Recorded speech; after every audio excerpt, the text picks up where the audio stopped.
শিক্ষার্থীরা তোমাদের জগন্নাথ বিশ্ববিদ্যালয় জবি 2024-25 শিক্ষাবর্ষে বি ও ডি ইউনিটের রেজাল্ট প্রকাশ নিয়ে কিন্তু সর্বশেষ আপডেটগুলো জানিয়ে দেবো, তাই তোমাদের জন্য ভিডিওটি অনেক বেশি গুরুত্বপূর্ণ।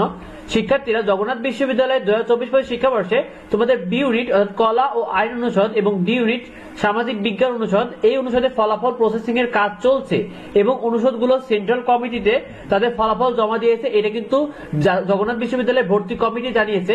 আর তোমাদের রেজাল্টে দেরি হচ্ছে কারণ তারা ভুল ত্রুটি সংশোধনের কাজ চলছে, যা সম্পূর্ণ হতে আরো 1 থেকে 2 দিন সময় লাগতে পারে, যার জন্য তোমাদের রেজাল্টটা প্রকাশ করতে দেরি হচ্ছে।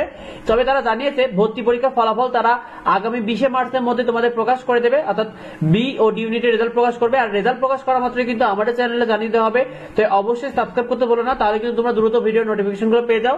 শিক্ষার্থীরা তোমাদের কলা ও আইন অনুষদে বি ইউনিটে তোমাদের পরীক্ষাটি কিন্তু হয়েছিল 14 ফেব্রুয়ারি বি ইউনিটের, আর যেখানে মোট আসন কিন্তু 785টি, আর পরীক্ষা দিয়েছিল কিন্তু 42,974 জন, অর্থাৎ আসন প্রতি তোমাদের লড়ছে প্রায় 55 জন শিক্ষার্থী, অর্থাৎ 55 জন শিক্ষার্থী কিন্তু এক একটি আসনের জন্য লড়ছে বি ইউনিটে।